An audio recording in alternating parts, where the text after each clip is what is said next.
Alright guys, welcome to the round 5 review for AFL Fantasy. Pretty average week. We scored 20.59, so not too great. Puts it at an overall rank of 2,143rd and a round 5 ranking of 14,000. So we slid down around 500 spots, which is kind of fine. Yeah, not owning Max Gorn hurts us a lot. And yeah, our premiums sort of failed to score this week, a lot of our midfielders especially. So um, yeah, our trades weren't too bad. I was kind of happy with how they planned out. We brought in English and O'Driscoll for Caldwell and McCartan. McCartan sort of maxed out on cash. O'Driscoll with a low break even, solid job security was sort of a must have. And then we needed to cover for Bruce's absence, so we went and picked up Tim English and traded out Jai Caldwell. So overall, those trades weren't too bad.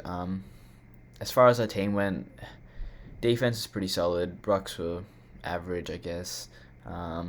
Forward line was alright, and our midfield was horrible. So our midfield really let us down this week. It's probably the result of us sliding down a couple of spots, but we're still in the top 3K, so looking to play aggressive, looking to launch into the top 1,000, hopefully by the end of round 6. But as far as defenders went, Short scored 72, didn't touch the ball in the last quarter.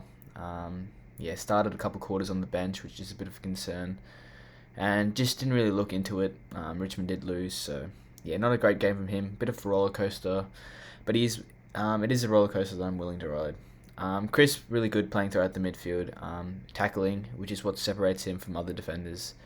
And yeah, 125, really big game from him. Dawson 99, pretty solid stuff from him. Has the ability to drop off, and there are patches in games where he scores really high and then he just doesn't touch the ball for a whole quarter. So that was another instance this week. He scored at around 45 points, I think it was, in that last quarter. So he was on 50 odd at 3/4 time. So big last quarter, but he still managed to get to 99. So if you are thinking of trading in someone like Jordan Dawson, I'm not too sure whether or not he's a top 6. He's probably top 10, but I don't think he's top 6. Lucky Whitfield 101, turned up. Didn't do too as well in Supercoach, but still managed to turn up, which is good. So hopefully that's a sign of good things to come in the future. He has been pretty poor for us this season, so let's just hope for the best. Hewitt 83, didn't watch the game, so can't really comment on his performance. Same goes with Sicily 118. Didn't watch that game, but he took a lot of marks. I checked the stats at the end of the fourth quarter, and I was really surprised to see Sicily on top. So 118, huge game from Sicily, looks good. Probably still not a top 6. Him and Dawson, I don't think are top 6. But they're definitely amongst the top 8, top 10 players in defence. O'Driscoll and DeConning. DeConning was poor, and he's sort of just a dead rookie sitting on our bench at the moment. And Nathan O'Driscoll is probably a rookie that I think coaches would be safe to field. He should give you a 60 each week. And as we've seen, he's got that ability to score 100. So he's a rookie that is always there as an option to field. But I think we'll just probably hold him on the bench for us.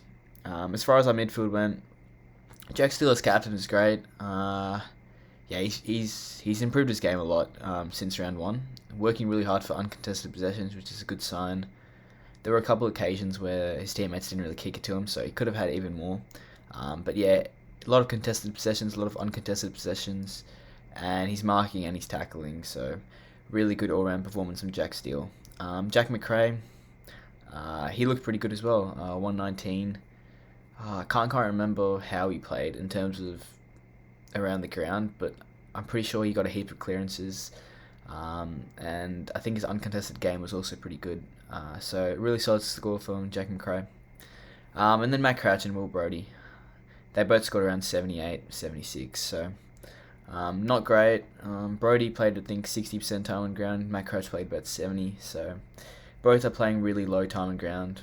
And I knew that with Sarong coming back in, it wasn't going to do Brodie any favours. So didn't really help him out. I don't think Brodie's a top 6 forward, to be honest. He certainly will be top 10, but top 6 sort of goes past me. So, especially with his time on ground, I don't think that Brodie will be scoring too well. We saw last week he scored a 130, I think it was, or something like that. With 70% time on ground, it shows that he's a really good points per minute player. But unless he gets given 80 plus percent time on ground, I don't see him really being a top 6 forward. And Matt Crouch, 78. Rory Sloane injured. You might argue maybe he gets a bit more minutes on the ground. Although he's gone 60 and a 70 now, and it's not great. He's dropping in price, so it's time to offload him. Matt Rowell is an interesting one. He scored 66, which isn't great. But his time on ground has been pretty good this season, playing well above 85% of the game. And he is attending a lot of centre bounces. I think he attended the most for that game. So the role's there, the scoring's not, which suggests that we hold him. He'll come good, I reckon, Matt Rowell, given that he holds that role. He's not really tagging anyone. He didn't really tag Jack Steele on the weekend. He was sort of just playing his normal game. I'm not too sure why he's scoring so poorly, especially due to his really good preseason that he had. It's sort of a weird indication. Maybe he's carrying some sort of injury or something like that. But yeah, I'm not too sure about Matt Rowell. But let's just hope he comes good. He's got that role, so we'll hold him for a couple more weeks. And then Naish, 82, solid enough. Traditional wing role for West Coast, and he looks good. Dacos, 80, pretty solid. With the DPP additions, he got defender status, so that's pretty handy for a lot of coaches. And Horn Francis had a down game, 56. Gave away a lot of free kicks, which is probably why his scoring wasn't that well. But yeah, he bounces back. I think he's another player that's really good to field, Horn Francis. Horn Francis, Dacos, O'Driscoll, all players that I would recommend fielding, all players that I think will score 60 plus every week for you. And Horn Francis does have that upside. He has the potential to score 100 when he's really on. So I do like Horn Francis, and we'll definitely keep him for a couple more weeks. Ward was really impressive, 58. So hopefully that starts his cash generation going again. And Mead with a 40 was also pretty solid. So I'm not sure about Mead and Ward. I think Ward gets to at least 500k.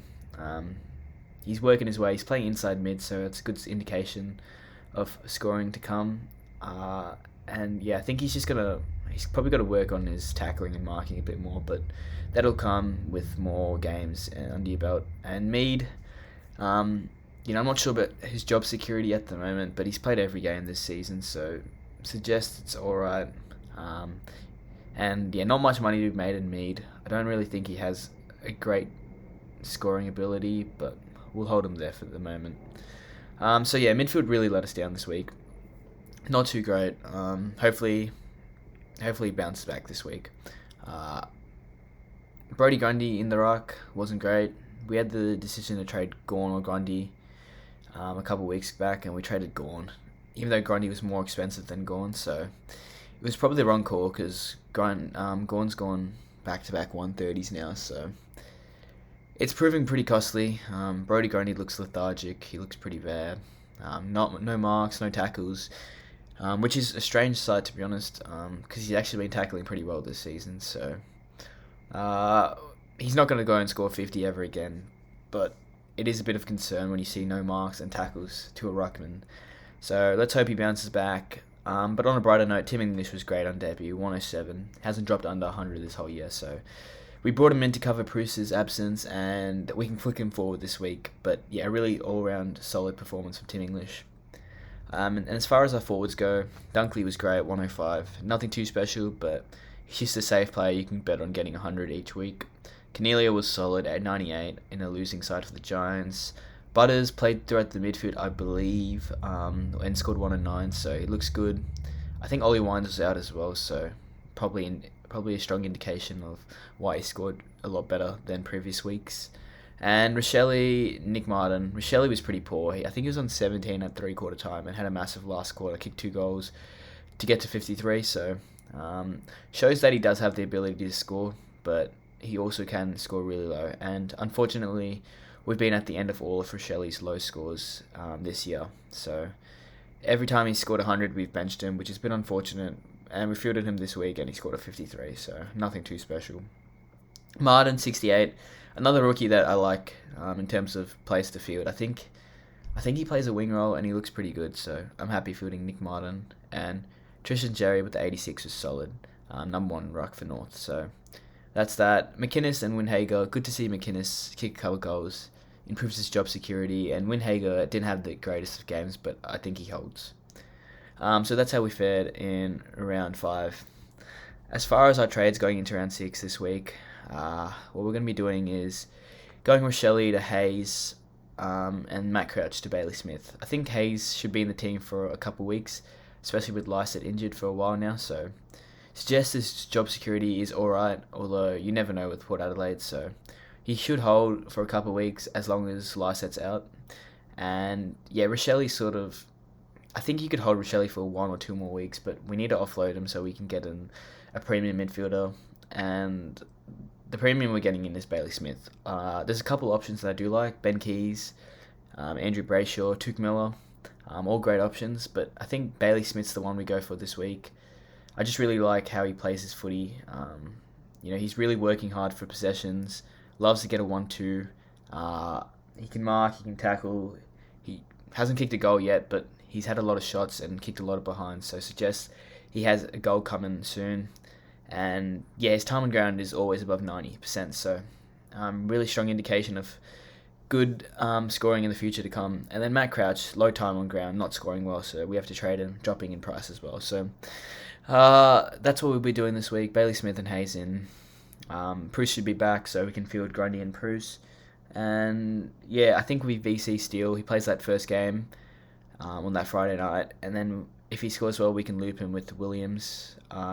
But if he doesn't, we always have either Dunkley, Bailey Smith, or Matt Rowell to captain. So we do have a couple options in the Bulldogs team. I like all of them as options. Maybe even Tim English is a smoky option, but probably not. So yeah, that's how we're looking at the moment. Plans for the future, probably look to get Touk Miller next week. He's going down a lot in price, so we can pick him up nice and cheap, which is good. And then the following week, I really want to get Brayshaw and Ben Keys into my team, so I think we get Touk Miller next week, and then we'll see where we go from then on. But Brayshaw, Keys, Clayton Oliver, Petrarca, Rory Laird even, are all players that I really like. And unfortunately, we won't be able to fit all of them on our team because we only are limited to 8 midfielders. But I think Touk Miller and Brayshaw, Keys are the 3 big dogs that we probably should look to bring in over the next couple of weeks. So that's probably what we're looking like. 4 Bulldogs is a bit too much, I feel like, especially with the buys coming up. Still a long way, but it is a bit of a concern having 4 Bulldogs in our team, but that's fine. The Bulldogs are a really good fantasy team, so they should score us a heap of points and also provide us a lot of captain options, so yep. And yeah, another thing, the DPP additions, not many that are too relevant, mainly just applies to the rookies. Dacos, you can flick them forward, players like Jerry, who's got ruck now, so you can chuck him in the ruck if you need to. So a couple additions that sort of help out with switching players on and off. But yeah, I'm looking forward to round 6. We'll see how we go. Should be a solid week. Would be nice if we can push into the top 1,000 by the end of this week, and then we can just work our way from there. If you guys have any questions, comment them down below. If you guys are new, make sure to leave a like and subscribe, and I will see you guys next week.